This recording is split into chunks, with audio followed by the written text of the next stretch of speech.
Perkenalkan, nama saya Erma Mutahadan. Saya dosen Fakultas Psikologi Universitas Mercubuana.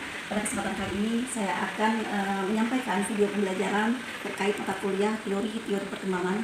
Mata kuliah ini adalah mata kuliah wajib pada peminatan psikologi perkembangan yang terdiri dari 3 SKS dan dilakukan dengan 2 cara. Untuk reguler 2 dilakukan secara online dengan bantuan fast learning, sedangkan untuk reguler 1 dilakukan secara tatap muka.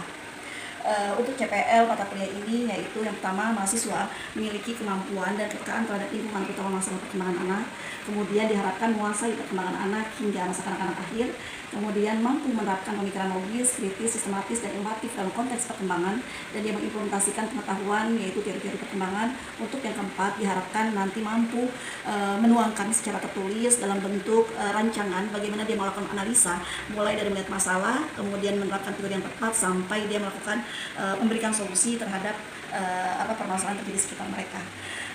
Kemudian CPMK pembelajaran ini mampu menjelaskan makna dan prinsip-prinsip perkembangan anak. Kemudian yang kedua, menjelaskan tahapan-tahapan dan dinamika terjadi perkembangan manusia sejak konsepsi hingga masa kanak-kanak, mampu menghubungkan permasalahan perkembangan manusia dengan tahapan-tahapan dan proses pengasuhan di masa kanak-kanak sesuai untuk kemudian menyusun dan mempertimbangkan penyelesaian masalah sesuai dengan teori perkembangan. Kemudian mampu merancang dan mempraktekannya dan menyampaikan pemahamannya terkait dengan teori perkembangan dan juga dikaitkan dengan permasalahan dengan anak. Sub CPMK yang di dalamnya yang akan dibahas adalah yang pertama, makna dan prinsip-prinsip perkembangan, kemudian kedua, teori-teori perkembangan manusia, yaitu pengertian, tahapan-tahapan perkembangan, serta dinamika perkembangan manusia dari banyak teori seperti Piaget, teori psikoanalisa, Sigmund Freud, psikososial Erikson, teori sosio-kultural, Vygotsky, behavioral, pemrosesan informasi, ekologi, John Bowlby, ekologi, Brun dan Brunner. Kemudian yang kedua, perkembangan biologis, fisik, konseptual, masa prenatal hingga masa kanak-kanak akhir. Kemudian ketiga, perkembangan kognisi, bahasa, sosio-emosional pada masa bayi hingga masa kanak-kanak akhir, serta bagaimana yang terakhir pengaruh lingkungan sosial budaya terhadap perkembangan anak. Oke. Kemudian nanti dalam pembelajarannya dituangkan dari 4 CPMK menjadi 16 pertemuan, termasuk di dalamnya ada penilaian tugas besar 1 berupa mapping teori-teori dari beberapa teori yang saya bagi menjadi 2 kelompok. Kemudian dari pertemuan ke-2 sampai dengan pertemuan ke-7, kemudian tugas besar 2 yaitu pertemuan ke-8 sampai dengan pertemuan ke-15, kemudian diakhiri dengan ujian akhir. Kemudian kalau untuk reguler 2, saya melakukannya dengan cara memberikan video, kemudian saya menjelaskan secara detail bagaimana teori menjelaskan terkait perkembangan anak, kemudian nanti mahasiswa diskusi tanya jawab dan disertai dengan penyimpulan yang mereka pahami berdasarkan apa yang sudah disampaikan.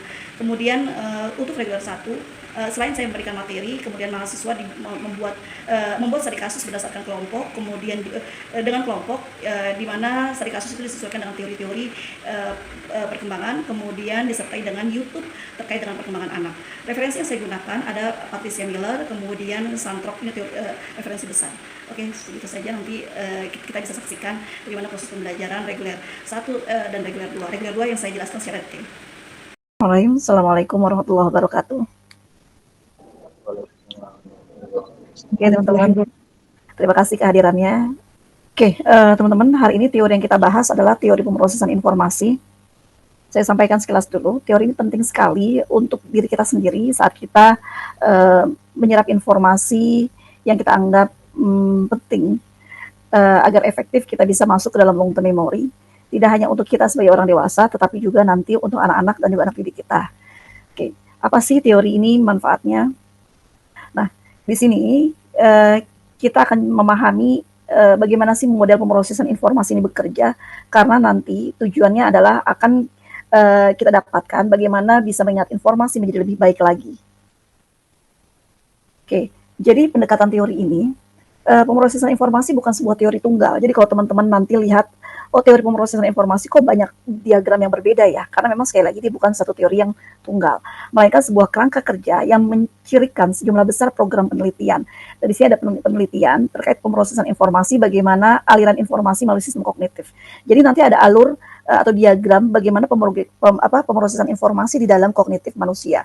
Meskipun diagramnya berbeda-beda, tetapi inti di dalamnya itu tetap sama. Kok inti di dalamnya sama? Nanti kita lihat gambarnya.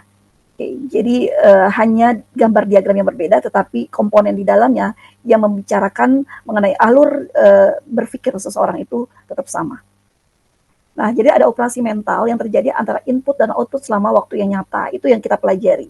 Jadi kalau misalkan anak-anak kemudian dia mendapatkan informasi dari orang tua ataupun dari lingkungannya, teori ini bisa menjelaskan bagaimana input yang diterima anak, kemudian dia proses di dalam kognitifnya, kemudian dia simpan dengan baik dan bagaimana outputnya. Di teori ini sangat membantu untuk bisa menjelaskan bagaimana proses kognitif itu bekerja dalam diri seorang anak atau dalam diri seseorang.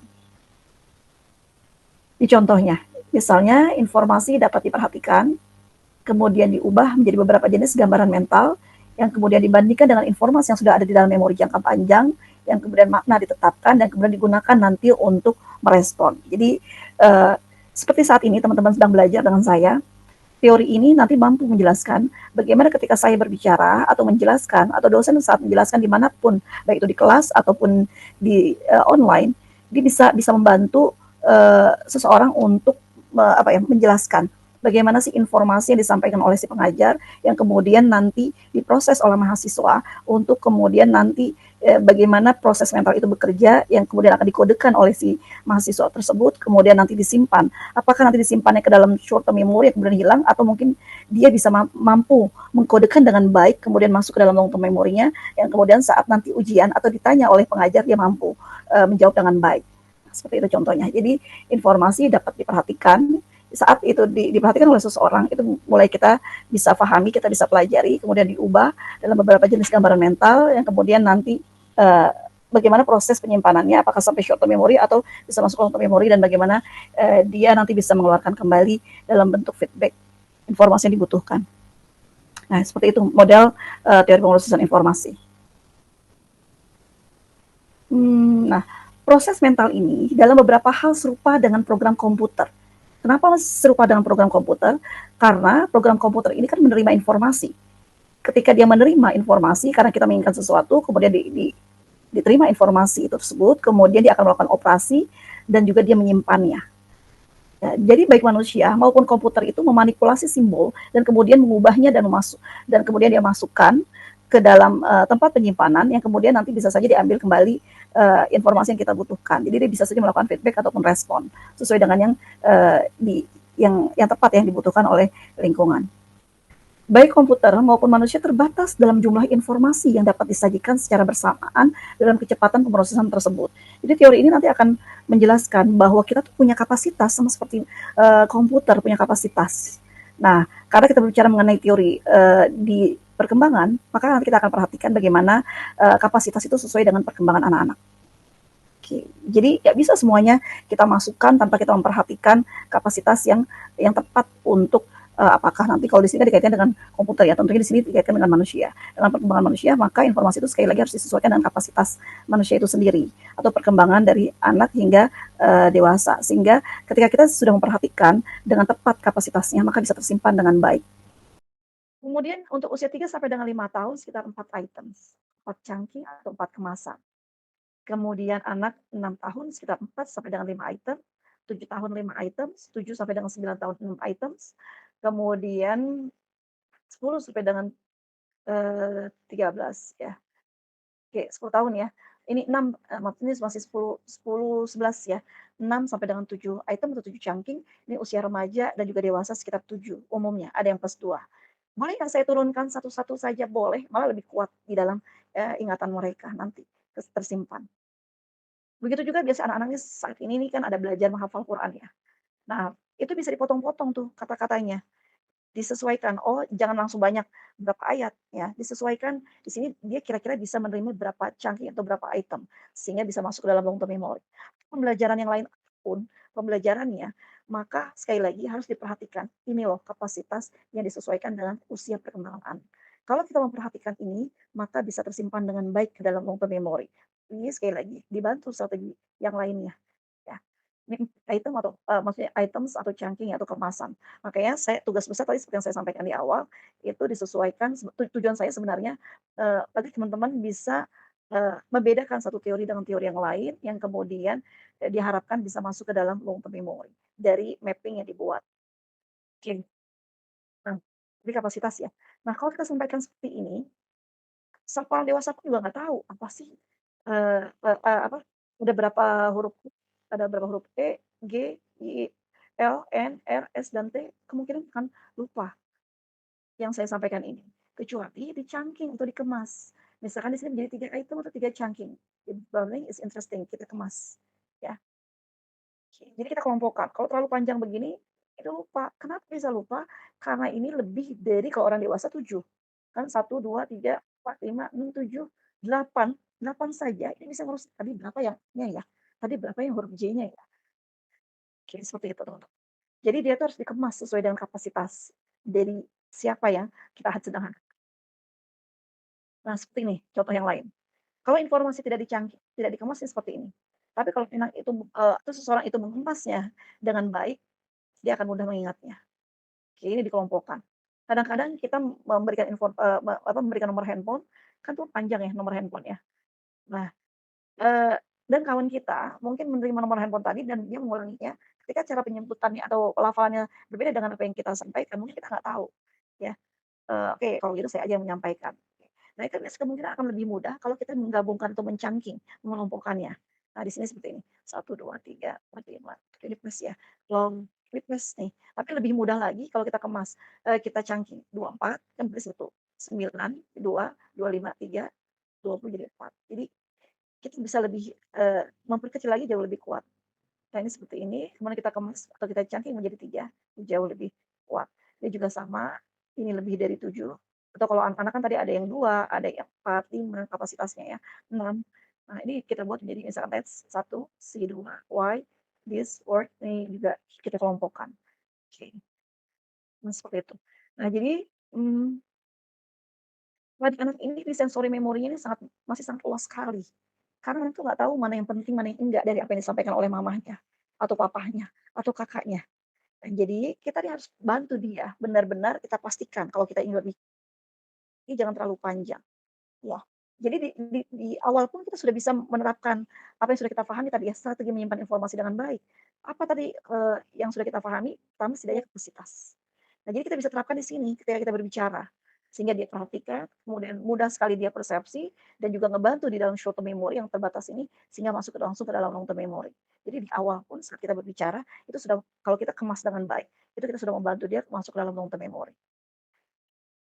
Nah, tadi saya sampaikan, ini kita perlu encoding, pengkodean, supaya informasi yang di dalam short term memory, itu bisa masuk ke dalam long term memory dan tidak terlupakan. Ini 3 cara. Membuat informasi bermakna atau pengkodean, yang pertama adalah diorganisasikan.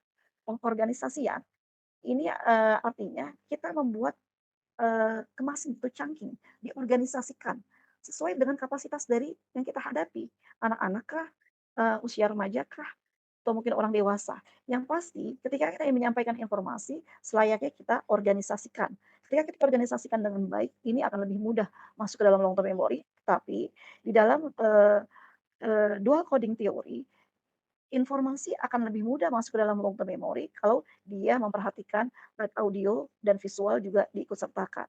Jadi kalau di dalam belajar biasanya saya sampaikan, kalau mahasiswa saya jelaskan kemudian sambil pegang handphone, dia scroll-scroll belum lagi dia ngobrol dengan temannya, saya pastikan mahasiswa itu nggak tahu apa yang saya sampaikan.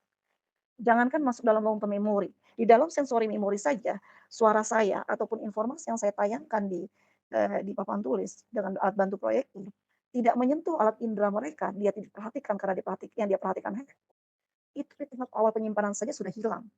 Jadi, eee, kita bisa pastikan seseorang itu tidak bisa menyimpan informasi dengan baik karena di sensory memorinya dia tidak memperhatikan. Karena di dalam, proses kognitif, tadi kan harus diperhatikan, kemudian harus dia persepsi, yang kemudian nanti harus dia coding dengan baik dan juga kita harus memperhatikan metacognition, kesadaran seseorang dalam menggunakan kognisinya. Nah, kalau kita kaitkan dengan anak, jadi seperti tadi yang saya sampaikan, ketika orang tua berbicara pada anak, maka kita perhatikan ini yang pertama adalah pengorganisasiannya, disesuaikan dengan kapasitas memori anak. Dan tadi saya sudah sampaikan dalam dual coding theory, lebih juga terbantu masuk ke dalam long term memory kalau dibantu dengan audio dan visual. Kalaupun tidak, setidaknya dia harus perhatikan apa yang kita sampaikan, kita perhatikan, kita bantu juga supaya dia benar-benar ya siap menerima informasi dengan baik. Jadi yang kita harapkan anak itu bisa memperhatikan kita dan mendengarkan dengan baik, sehingga 2. Dua hak ini, dua sumber ini setidaknya akan lebih menguatkan informasi masuk ke dalam long term memory, audio dan visual. Jadi yang pertama, membuat informasi bermakna, kita bisa bantu untuk mengorganisasikannya. Jadi disesuaikan dengan kapasitas memori mereka. Kemudian langkah yang kedua adalah elaborasi. Elaborasi ini dengan dua cara, dengan analogi dan juga dengan contoh. Ya, ini akan menjadi lebih kuat ke dalam memori mereka. Jadi organisasi, kemudian elaborasi. Elaborasi ini diperluas makna yang kita sampaikan. Kalau tadi mamanya menyampaikan pesan moral A, apa yang dimaksud dengan A, maka dijelaskan di dalam elaborasi ini. Diperluas maknanya dengan dua cara tadi.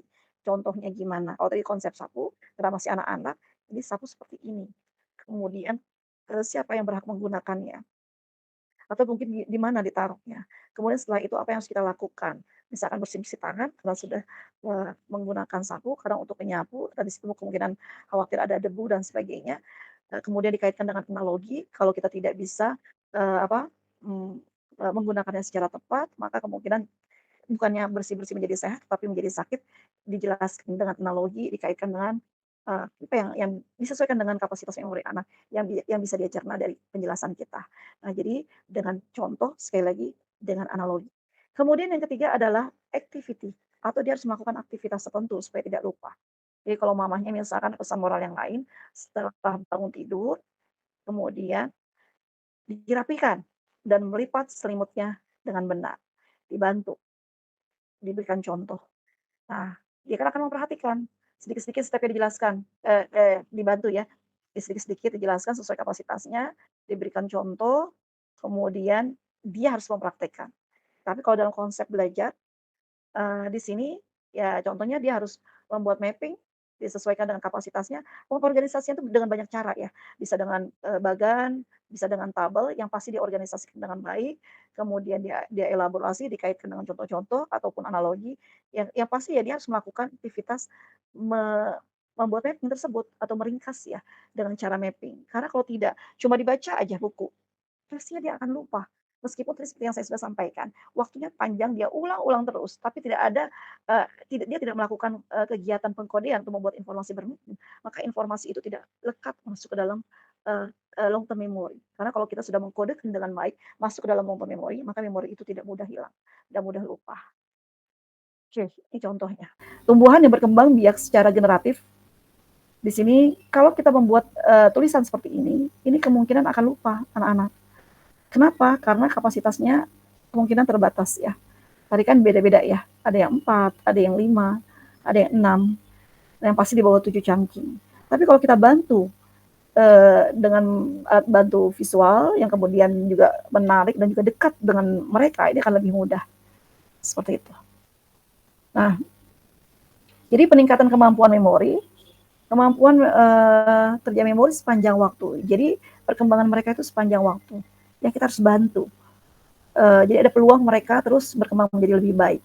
Dan pada anak-anak, biasanya kalau ada ketertarikan dan motivasi dalam diri mereka, itu mereka juga hebat untuk mengingat dengan sangat baik, sama hebatnya dengan orang dewasa. Surprise.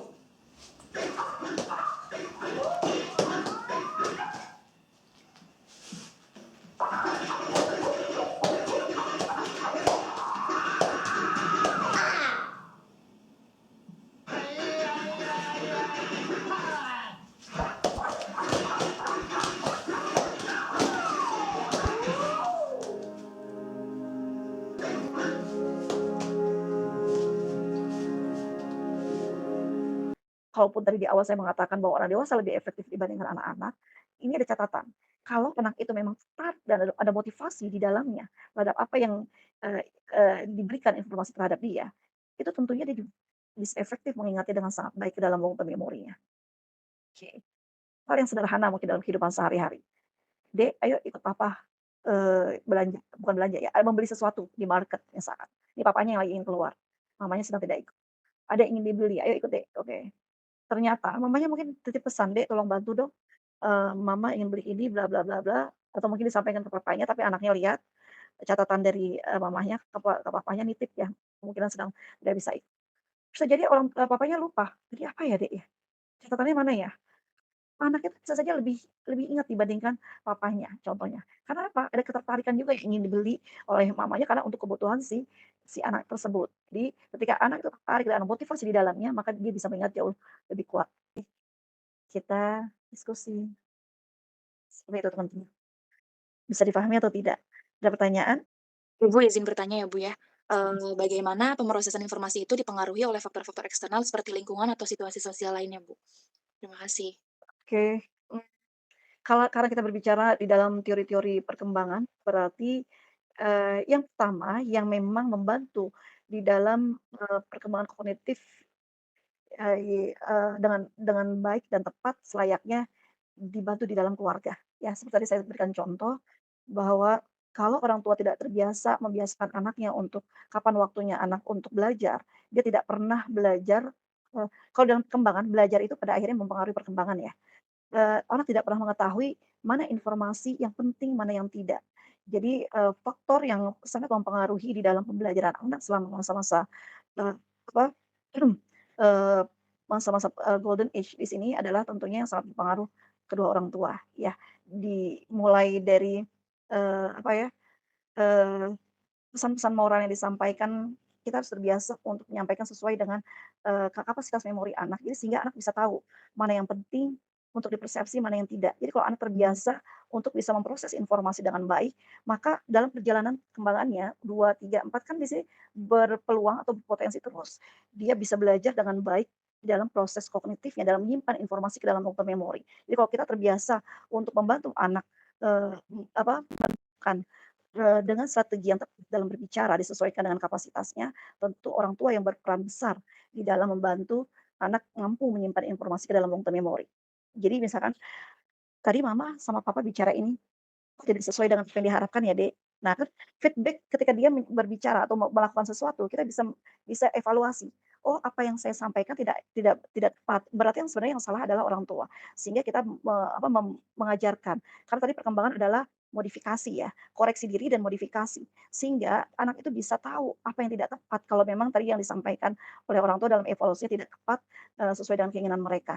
Jadi dari orang tua lah, ya dalam perkembangan anak ini sangat membantu untuk anak nanti bisa menyimpan informasi dengan baik dalam long term memory. Bisa dibayangkan kalau orang tua itu tidak terbiasa untuk bisa membantu menyimpan, membantu untuk menyampaikan pesan, tidak memperhatikan kapasitas memorinya, dia tidak mendapatkan informasi apapun secara efektif ke dalam long term memory. Taunya adalah mama papa taunya bisanya marah-marah aja, karena mungkin salah terus. Bagaimana dia di luar, pasti juga dia nggak tahu mana yang penting ataupun tidak. Jadi kalau berbicara mengenai, eee, perkembangan anak, maka tentunya dimulai dari dalam keluarga. Seperti itu, Mbak Dora, bisa dipahami atau tidak? Ya, Bisa, Ibu, terima kasih. oke, sama-sama. Ada lagi yang lain? Baik Ibu, terima kasih. Berarti secara keseluruhan itu materi ini sangat penting ya Bu dalam, untuk orang dewasa atau orang tua pada masa ketika dia mempunyai anak terutama di golden age. Karena tadi Ibu jelaskan di bagian peningkatkan memori pada anak akan berkembang dan efisien. Dan terus di kalimat anak akan lebih, pikirannya lebih luas daripada orang dewasa terutama di golden age. Dari kapasitas memorinya, strateginya, dan metakognitifnya. Berarti ketika orang tua atau orang dewasa menempatkan anak pada posisi yang baik atau paham dengan, apa namanya, strategi kapasitas memori dan metakognitif, berarti masa golden age anak itu akan sangat-sangat baik ya, Ibu. Dan Iya, dia betul. tidak akan merasa mungkin punya, inner child atau, sisi-sisi yang memang akan berdampak nanti ketika dia dewasa. Seperti contohnya di TikTok itu masih ada kalau nggak salah namanya scan beliau ini bayi yang, sangat-sangat digemari oleh netizen gitu ya. Tapi beliau ini udah paham gitu rumus-rumus matematika, terus ada satu anak perempuan yang namanya Nala, dia juga sudah paham tentang, ilmu-ilmu kedokteran. Jadi mungkin karena, orang tua atau orang dewasa yang menjadi orang tua mereka paham dengan materi yang Ibu sampaikan, dapat melahirkan anak-anak yang begitu sangat luar biasa ya, Ibu. Iya benar sekali, Mbak Faradila terima kasih sudah di-review malah nih ya, benar sekali kan, saya sampaikan di grup, ini penting sekali untuk anak-anak, untuk kita juga sebagai seorang pembelajar dan pelaku untuk melakukan perubahan untuk generasi, anak itu kita bisa desain. Tuhan pastinya memberikan yang terbaik terhadap ciptaannya. Makanya tadi saya sampaikan ke Mas Ade juga, kalau saya berpikir positif semuanya sama, tidak ada yang berbeda. Yang menyebabkan berbeda adalah bagaimana pengasuhan dimulai dari golden age-nya. Karena sejak mulai anak sebenarnya anak kan sejak dalam kandungan kan juga bisa merespon ya, jadi pembelajaran dari, lingkungan, stimulasi dari lingkungan kan sebenarnya sudah dirasakan oleh anak. Saat dia lahir juga dia sudah bisa memperhatikan lingkungannya, kemudian usia-usia kita sudah mempelajari ya sampai 0 sampai dengan 2 tahun pun ada masuk ke dalam skema mereka. Nah, jadi kalau kita sudah tahu ilmunya, dan kita mau desain sesuai dengan apa yang kita inginkan, semua informasi, yang berharga, bisa masuk ke dalam long term memorinya, maka di dalam teori pemrosesan ini bisa membantu kita untuk menjelaskan bagaimana sih proses kognitif dan si anak itu bisa terserap dengan baik dan masuk long term memorinya. Oh, ternyata di dalam sensory memory kita harus tanganinya seperti ini, untuk juga mengatasi keterbatasan short term memory atau long term memory, gimana cara mengatasinya sehingga masuk ke dalam long term memory. Tuhan sudah desain bagus sekali, ketika sudah masuk long term memory, itu tidak akan pernah lupa. Jadi jangan sampai yang tersimpan yang buruk-buruk saja, ya. Jadi kalau mungkin orang dewasa taunya, siapa yang pernah menyakiti saya, itu nggak pernah lupa. Siapa first love kita, mungkin nggak pernah lupa. Mungkin gitu ya, nggak pernah lupa. Karena itu sebenarnya karakteristik dari long term memory. Coba kalau kita sudah paham dan kita desain sedemikian rupa untuk anak-anak, maka tentunya hasilnya tadi anak-anak yang hebat, seperti itu. Tapi kalau saya kaitkan dengan, sekolah, di dalam belajar anak-anak, tidak ada anak yang bodoh. Yang ada adalah mungkin kita tidak menerapkan strategi di dalam pengajarannya. Karena kalau kita memberikan materinya panjang, oh, anak-anak kita tuh usia usia sekian, kapasitasnya cuma sedikit, wajar lupa. Setelah ini dihapus kira-kira apa ya? Siapa yang bisa? Nah, kalau mereka apalagi nggak boleh nyatet, nggak boleh mencatat ya tentunya, tidak mencatat yang penting, jelas dia tidak ingat apa yang disampaikan. Seperti itu Mbak Faradila, terima kasih sudah membantu untuk, me-review ya, dan juga mengaitkan dengan contoh yang ada di sekitar kita. Gimana, ada lagi yang lain? Bisa dipahami ya? Iya, betul, terima kasih. Oke, saya berharap bisa semuanya terserap dengan baik, yang kemudian, nanti bermanfaat untuk analisa, permasalahan yang ada.